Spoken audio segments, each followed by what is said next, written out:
श्री स्वामी समर्थ सर्वांना.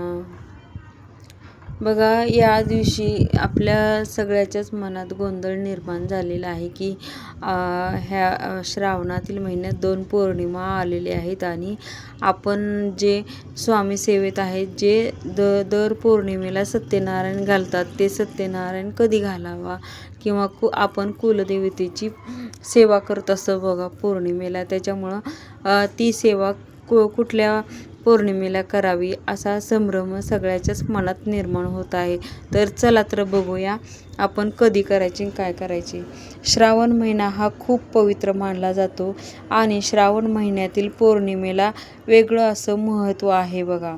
या दिवशी केलेला सत्यनारायण हा खूप महत्त्वाचा म्हणजे मानला जातो आणि या दिवशी केलेली आपल्याला कुलदेवतेची सेवा देखील महत्त्वाची मानली जाते बघा. आपल्या लक्ष्मीची सुद्धा या दिवशी आपल्याला सेवा करायची असते. घरात सुख समृद्धी शांती लाभावी याच्यासाठी ही सेवा खूप प्रभावी ठरत असते बघा. आणि माता लक्ष्मीची आपण प्रार्थना म्हणजे सेवा केली तर त्याचबरोबर आपल्याला आहे ना भगवान श्री विष्णूची देखील सेवा करावी लागते. याच्यासाठी आपण दर महिन्याला सत्यनारायण घालत असतो बघा. आता पौर्णिमा ही 2 दिवस आलेली आहे बघा. 27 तारखेला सकाळी 9:08 सुरू होत आहे बघा पौर्णिमा, ते 28 तारखेला 9:48. त्याच्यामुळं पौर्णिमा ही 2 दिवस आलेली आहे. आता गुरुवारी सकाळी म्हणजे 27 तारखेला 9:08 ही पौर्णिमा सुरू होत आहे. आणि शुक्रवारी आहे रक्षाबंधन बघा. सगळ्याच माता भगिनींना आपल्याला रक्षाबंधन साजरी करण्यासाठी आपल्याला गावी जावं लागतं किंवा काही जण इथंच येत असतात. पण ज्या स्त्रियांना गावी जावं लागणार आहे त्या स्त्रियांनी म्हणजे शक्यतो आपल्या सेवेमध्ये खंड पडू द्यायचा नाही बघा. काही झालं तरी आपल्या सेवा हा पूर्ण झाल्याच पाहिजेत, खंड पडू द्यायचा नाही. याच्यासाठी आपल्याला सत्यनारायण आणि आपल्याला भगवान श्री लक्ष्मी मातेची आणि कुलदेवतेची सेवा ही आपल्याला गुरुवारी करायची आहे बघा. म्हणजेच आपल्याला गुरुवारी म्हणजे 27 तारखेला सकाळी 9:08 सुरू होत आहे बघा पौर्णिमा. त्याच्यामुळं तुम्ही नंतरनं म्हणजे आपल्याला बघा गुरुवारी संध्याकाळी म्हणजे प्रदोष काळात आपण हा नारायणाची पूजा करू शकतो बघा. आणि भगवान श्री विष्णूंची देखील सेवा करू शकतो याच दिवशी आणि कुलदेवतेची पण सेवा याच दिवशी करू शकतो बघा. आणि शुक्रवारी आपल्याला आहे ना वरद महालक्ष्मी व्रत याचे एक सेपरेट करता येते. नाहीतर एका दिवशी बघा सर्व काही म्हणजे सगळ्यांनाच होणार नाही. एका दिवशी वरद महालक्ष्मीची पूजा, शुक्रवारची पूजा, नंतर आपल्याला सत्यनारायण आणि राखी पौर्णिमा पण साजरी करायची असते. त्याच्यामुळे इकडं तिकडं जायचं असतं. त्याच्यामुळे हे तिन्ही एका दिवशी होणार नाही. त्याच्यासाठी सकाळी पौर्णिमा लागते, आपल्याला प्रदोष काळात सत्यनारायण हा करायचा असतो. त्याच्यामुळं आपल्याला पौर्णिमा ह्या प्रदोष काळात असते. त्याच्यामुळं आपल्याला हे सत्यनारायण आणि कुलदेवतेची सेवा ही आपल्याला गुरुवारी करून घ्यायची आहे बघा. आणि वर्षातून एकदाच येतं रक्षाबंधन, त्याच्यामुळं सगळ्यांना साजरा करायचा असतो. त्याच्यामुळं या सेवेसाठी खंड पण पडणार नाही आणि आपली राखी पौर्णिमा पण साजरी होईल. याच्यासाठी आपल्याला सर्व सेवा हे गुरुवारी करायच्या आहेत बघा. नंतर तुम्ही सकाळ आपल्याला वरद महालक्ष्मी किंवा तुम्ही जी वैभवलक्ष्मी करू म्हणजे करत असाल तर वरद महालक्ष्मी करत असाल, हे सर्व काही तुम्ही 9च्या आतमध्ये पूजा करून म्हणजे 9च्या आतमध्ये पूजा करून तुम्ही परगावी कुठंही जाऊ शकता आणि आपली राखी पौर्णिमा साजरी करू शकता. ही बघा पौर्णिमेच्या दिवशी सत्यनारायण केल्याने घरात सुख समृद्धी आणि आपल्याली आडलेली कामं किंवा आपल्याला धनसंपदा किंवा संतान प्राप्तीमध्ये ज्या काही अडचणी येत असतात त्या अडचणी दूर होत असतात. आणि आपल्याला माता महालक्ष्मी असू द्या किंवा अन्नपूर्णा देवी असू द्या बघा, काही आहे ना घरामध्ये खूप पैसा येतो पण पैसा टिकत नाही किंवा बरकत होत नाही. याच्यासाठी सुद्धा आपल्याला महालक्ष्मीची किंवा कुलदेवतेची आपल्याला सेवा करणे खूप गरजेचे असते. आणि ज्या घरात बघा माता लक्ष्मीचा वास असतो ना त्या घरात कधीच काही कमी पडत नाही बघा. पण काही घरामध्ये म्हणजे प्रश्न असतात की ताई आमच्या घरात खूप पैसा येतो पण पैसा आला की लगेचच त्याला 10 वाटा सुटले, म्हणजे 10 मार्ग हे केलेले असतात. हे इकडे एवढा पैसा द्यायचा, तिकडे तेवढा पैसा द्यायचा, ह्याला तिकडं अगोदरच यादी तयार झालेली असते बघा. आणि याच्यामुळं आपल्याला महालक्ष्मीची सेवा करणे खूप गरजेचे असते आणि त्यांच्याबरोबर आपल्याला भगवान श्री विष्णूंचा पण आशीर्वाद पाहिजे असतो. यासाठी आपण सत्यनारायण करायचा असतो. घरात बघा सुख, शांती, समृद्धी, घरात धान्याची कधीही कमतरता भासत नाही बघा. कधीच आपल्याला धान्य हे संपलं ते संपलं आपल्या कधीच कानावर येणार नाही बघा. आपल्या घरात एकदम बरकत छान येईल. पैशाची आपल्याला पुरवठा पडेल बघा. पैसा घरात येतो पण टिकत नाही. पण हे जर आपण आहे ना पौर्णिमेचं व्रत सुरू केलं आणि त्याची भगवान श्री विष्णूंची पूजा सुरू केली की आपल्या घरात पैसासुद्धा टिकायला सुरू होईल आणि घरात बरकतसुद्धा यायला सुरू होईल बघा. याच दिवशी बघा. त्याच्यामुळं आपल्याला सत्यनारायण करायचं आहे बघा. आता तुम्ही सत्यनारायण हा सकाळी करू शकता बघा, पण आपल्याला 12च्या अगोदर सत्यनारायणची पूजा करायची आहे गुरुवारी. आणि गुरुवारी बघा 9:08 सुरू होते पौर्णिमा. जर तुम्हाला तयारी सगळी अगोदरच करून घ्यायची आहे आणि लगेचच आपल्याला सुरू करायची आहे, 12च्या आतमध्ये तुम्ही सत्यनारायणची पूजा करून घेऊ शकता.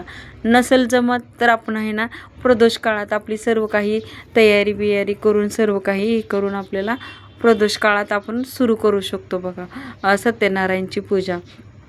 काही नाही बघा, आपल्याला घरातल्या घरात करू शकता किंवा तुम्ही ब्राह्मणांना बोलून म्हणजे श्रावण महिन्यातील पौर्णिमेला खूप असे महत्त्व आहे. त्याच्यामुळे तुम्ही ब्राह्मणाकडून पूजा करून घेऊ शकता. यथाशक्ती आपल्याला अन्नदान करता आलं तर खूप चांगलं. आता या श्रावण महिन्यामध्ये तुम्ही आसपासचे पाहुणे लोक कुणाला बोलवायचे ते बोलवून तुम्ही करू शकता बघा हे. तर काही नाही बघा, पहिल्यांदा आपल्याला एक पाट घ्यायचा आहे. पाटावर आपल्याला लाल किंवा पिवळं वस्त्र अंतरायचं आहे. त्याच्यावर आपल्याला भगवान श्री विष्णूंचा म्हणजे सत्यनारायण महाराजांचा फोटो ठेवायचा आहे. आपल्याला एक म्हणजे खाली तांदळाची रास ठेवायची किंवा गव्हाची रास ठेवू शकता. त्याच्यावर आपल्याला एक कलश ठेवायचा आहे. कलशामध्ये आपल्याला पाणी घेऊन आपल्याला हळदी कुंकू ठेवून आपल्याला त्याच्यावर आपल्याला ताट ठेवायचं आहे. ताटात आपण हे करायचं आहे, तांदूळ ठेवायचे आहेत आणि बाजूला आपल्याला एक नारळ ठेवायचा आहे आणि आपल्याला 5 विडे घ्यायचे आहेत बघा. 5 पानाचे विडे, त्याच्यावर आपल्याला पान, सुपारी, हळकुंड, बदाम असे खारीक असे 5 मांडायचे आहेत आणि एकीकडे श्रीयंत्र, शंख, घंटा असं ठेवायचं आहे.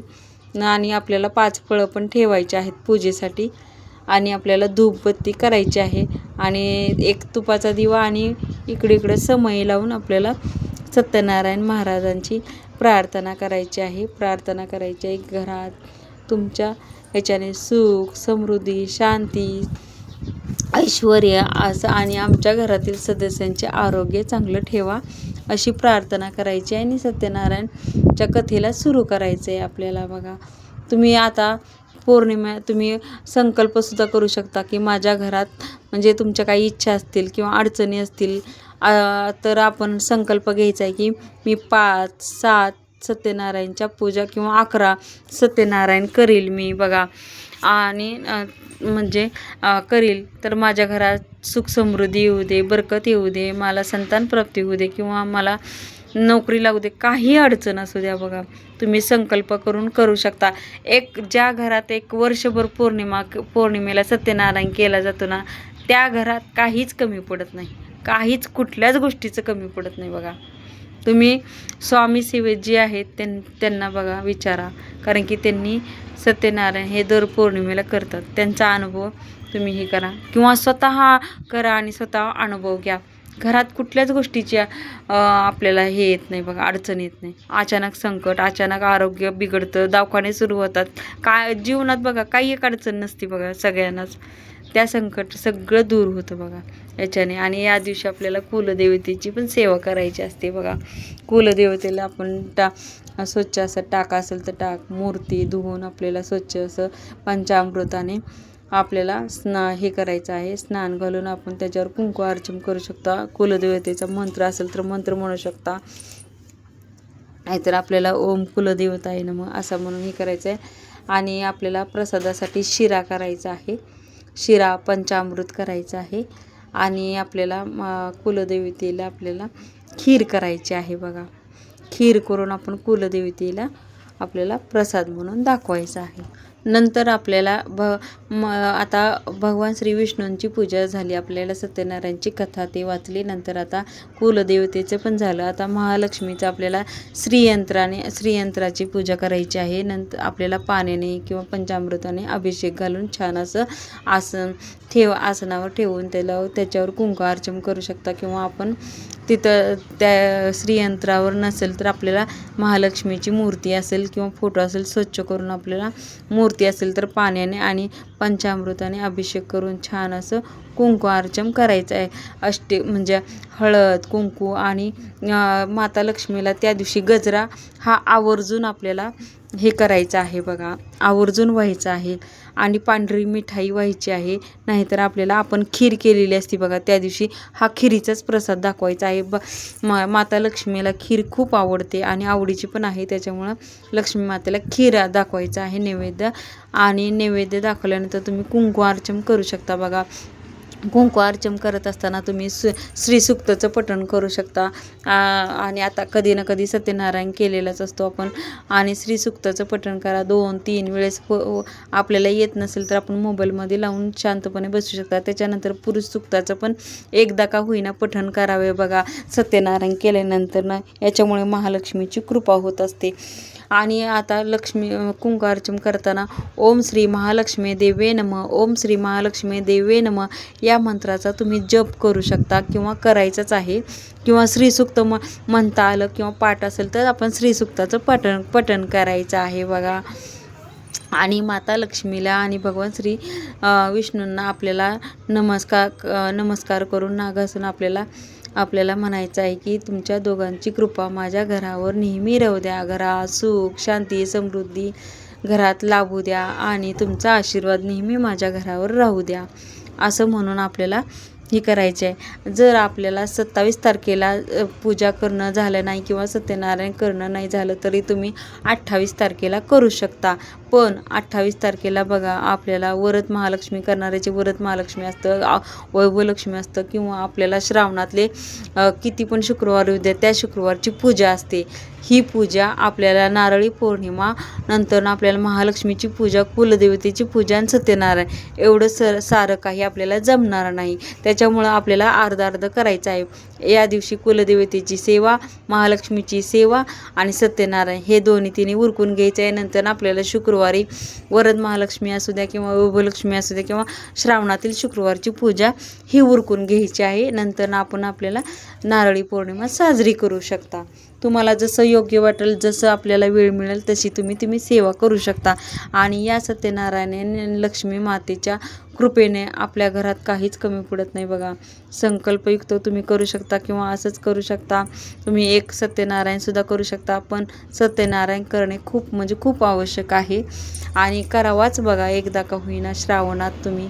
आणि माझं तर म्हणणं आहे तुम्ही 1 वर्षभर करून बघा, तुमच्या घरात कुठल्याच गोष्टीची आपल्याला कमतरता भासणार नाही. म्हणजे कुंकुमार्चन ते झाल्यानंतर आपल्याला छान अशी आरती करायची आहे बघा.